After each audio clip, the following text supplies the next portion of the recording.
A new bill is expected to pass in the US Congress, which would formally allow for the indefinite detention of anyone, including American citizens, as long as the government calls them terrorists. You're watching Inside Story Americas from Washington.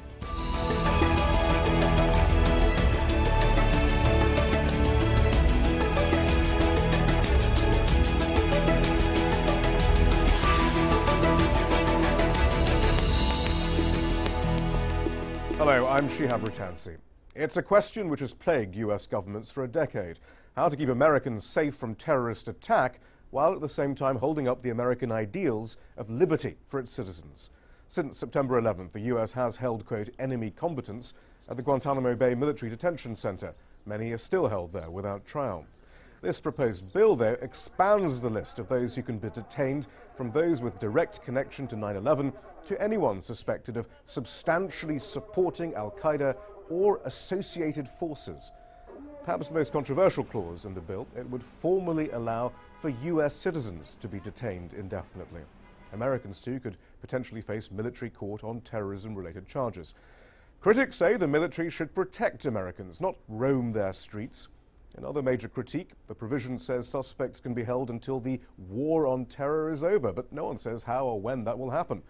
And finally, by giving the military more power, some complain that the bill would hamper FBI and local law enforcement investigations. The bill generated heat as it was debated in the US Senate. Here are some of the highlights. We are at war with al-Qaeda, and people determined to be part of al-Qaeda should be treated as people who are at war with us.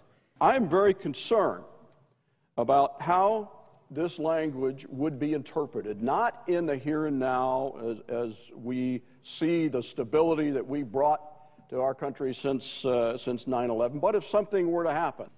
We must hold detainees for as long as it takes to gather information our intelligence and law enforcement professionals need to take down terrorist networks and to stop attacks. We have over 300 terrorists who've been prosecuted through our civil system who are in jail, many of them for life sentences that will outlast their lifespans. Let's not fix something that isn't broken until we really understand what the consequences are. So are civil liberties in the US being permanently eroded?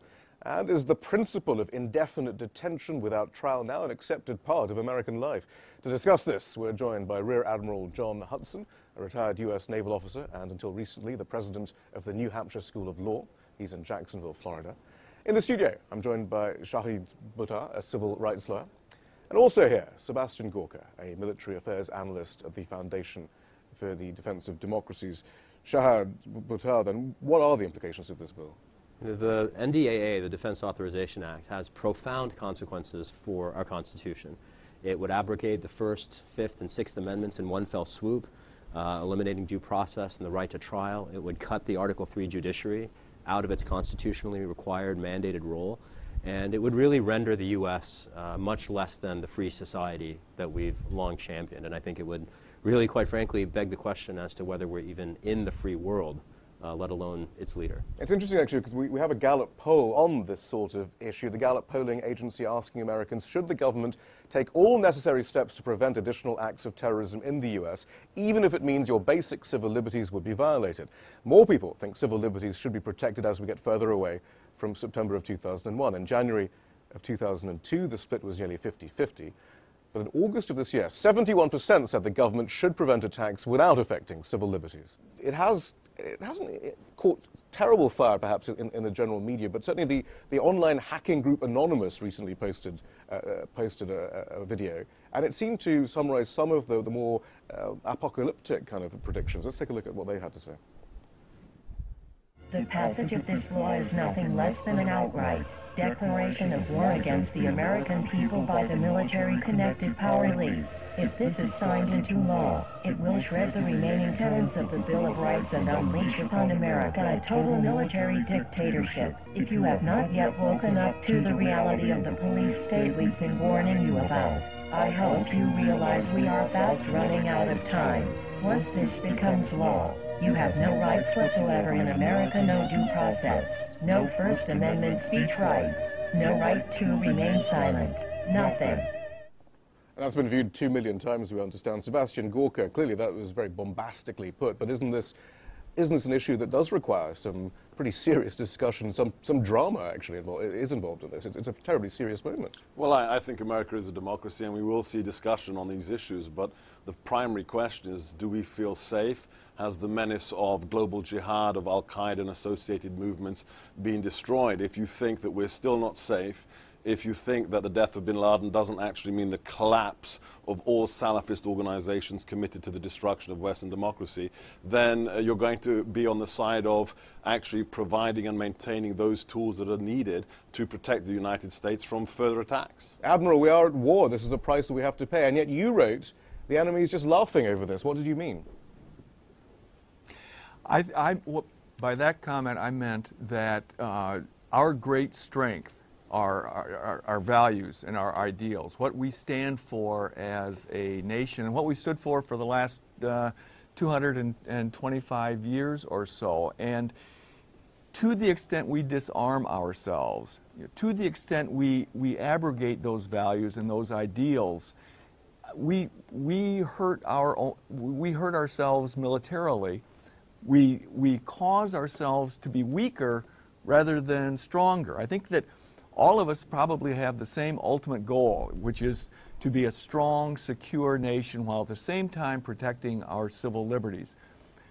But when we do some of the things that are contained in the National Defense Authorization Act and involve the military, beginning with investigations, through prosecutions, and then ultimately through detentions, in an area that is not part of the military mission. The military mission of the armed forces is to fight and win our nation's wars, and the military, the U.S. military, does that mission exceedingly well.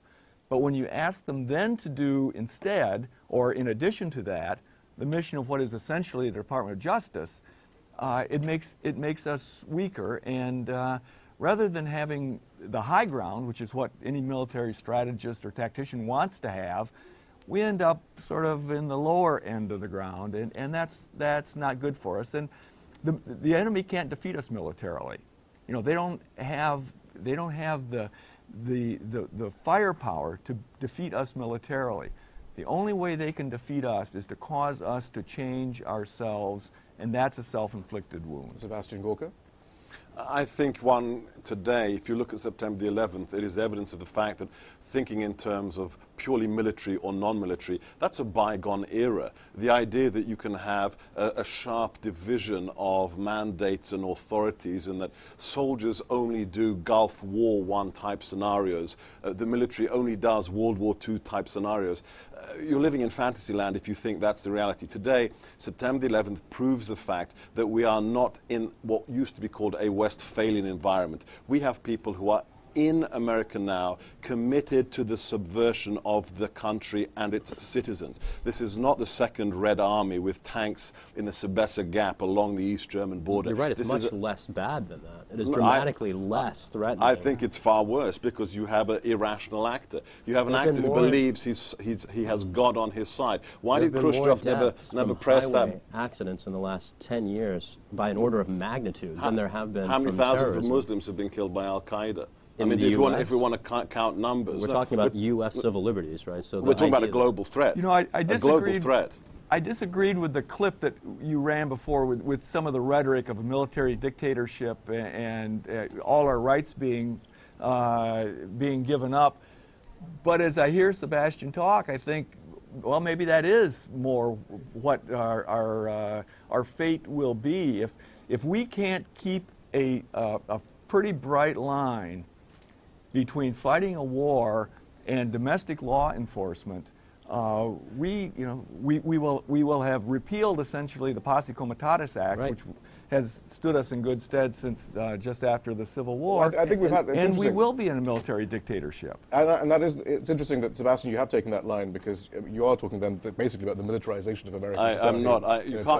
You can't confuse values with operational requirements. You know, I am, anybody who accuses me of being pro-dictatorship better watch their words. My father was put in prison prison for a life sentence by a communist dictatorship. So I am fully committed to the values of this nation. All I'm saying is the idea that one can draw very clear, thick lines between what is a Miranda right requirement for a U.S. citizen arrested for a common crime and between what happens to an individual arrested not wearing military clothing in a battlefield outside the United States, who then has to be dealt with by the U.S. system. This is not your grandfather's war. What about U.S. citizens within the United States? The NDAA would authorize military detention without trial of U.S. citizens. And the two pieces that I think none of us have discussed yet, the first is that the right to trial is fundamental. It has stood for almost a millennium. These are fundamental protections, and the Defense Authorization Act is flatly incompatible with the values of this country. And before we get into that, and that is very important, these constitutional issues clearly are the key to all of this, we did actually get a cross-section of views in Washington, D.C., and it was interesting, actually. There wasn't... not everyone immediately went, well, we've got to